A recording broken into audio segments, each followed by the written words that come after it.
Luciano Maxwell, o consultor Luciano está viajando, mas qualquer necessidade você pode procurar qualquer um deles, tá bom? Seja bem-vindo aqui ao nosso tempo. Você não quer colocá-lo no chão? Não é pesado não para você? Bom, eu preciso que você escolha 4 pessoas aqui para nós fazermos aqui a apresentação dele. Você tem 4 pessoas aqui conhecidas que podem me ajudar nesse processo? Tá bom, deixa eu ler só um texto aqui. O que eu vou falar aqui, na verdade, não sou eu, é a Bíblia. Talvez soe de forma diferente de alguns de vocês, mas é a palavra, né? Hoje nós vivemos num mundo muito conturbado nessa área da psicologia. O psicólogo diz uma coisa, os psiquiatras diz outra, os terapeutas diz outra, enfim, então entre os doutores da lei e a nossa Ellen White, eu fico com a inspiração, eu fico com a palavra do Senhor. Entendeu? Eu vou ler aqui uma passagem para vocês. Diz assim: a estultícia está ligada ao coração da criança. Isso acontece porque a criança é má? Não. É natural dela. Okay?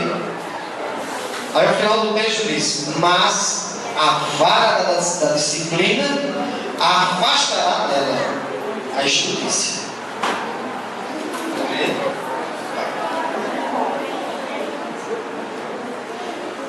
Então veja, só preste bem atenção aqui.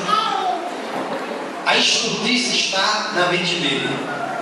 Ele faz peripécias, ele faz aquilo que você não gostaria que ele fizesse. É nossos filhos, é criança, é natural dele. Mas a Bíblia aqui ela dá um remédio, ela diz que a vara da disciplina vai tirar isso dele. Tá? Então, eu não estou falando aqui de espancamento, mas da vara da disciplina. Por exemplo, o meu filho lá, nós morávamos no Iaí, e meu filho, quando saiu da igreja, a gente morava no externato, na estrada, ele não estava no tempo para a igreja de praça. Aí minha esposa na BR lá com meu filho dando escândalo, se esperneando e se pendurando na mão, e aquele auê. Aí pensa no negócio. Passou uma senhora, voz da sabedoria, olhou para Salomé e disse: filha, você quer resolver o problema dele? Salomé disse: quero. Pois lá, a velha foi lá, mas você quer um cipózinho. Quebrou o cipózinho e disse assim: pega esse cipózinho, está aqui o santo remédio dele. Agora dê nas perninhas, dê para ele sentir, não é para fazer cócega não. Pá! Acabou-se o escândalo, acabou-se o chão.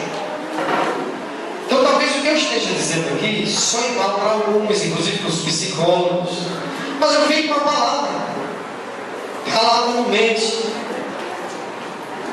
Amém, igreja? Amém. Então vocês 4, eu ia fazer aqui uma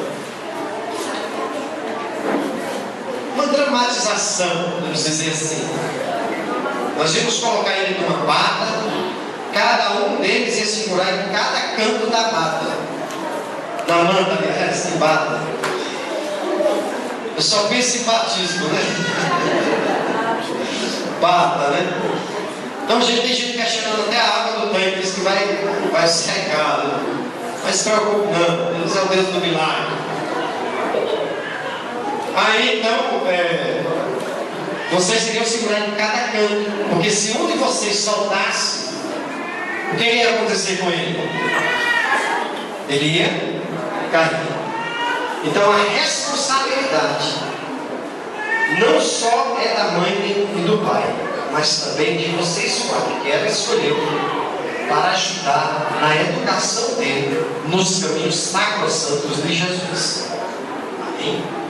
Vocês estão dispostas a isso? E a senhora também está disposta? Não, não é nada, só estou falando. Não é mais na Amanda. Amanda não tem, ela não consegue. Eu só fiz você está disposta a educar seu filho nos caminhos sacrossantos de Jesus? Está disposta? Vocês estão dispostos a ajudar? Então vamos nos ajoelhar aqui.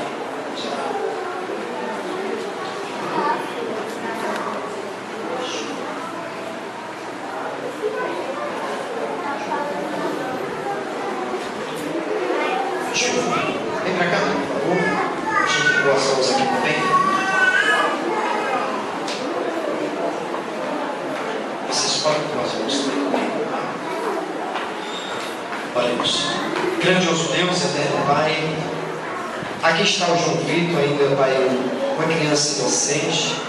Assim como Jesus foi apresentado no templo, ele também está sendo apresentado aqui, Senhor, no início de sua preparação espiritual. Para logo em breve, Senhor, de acordo com a tua vontade e o desejo da sua mãe, dessas pessoas, como ministro do teu Evangelho, Senhor, eu entrego o João Vitor em tuas mãos e o consagro a ti, em nome de Jesus. Amém. Isso está registrado. Inclusive, ele vai receber aqui, chamar a secretária aqui para entregar para vocês, para a senhora, um cartãozinho dessa apresentação, tá bom? Pode entregar aí, Maxwell. Que Deus lhe abençoe, tá bom? Vamos ficar em pé.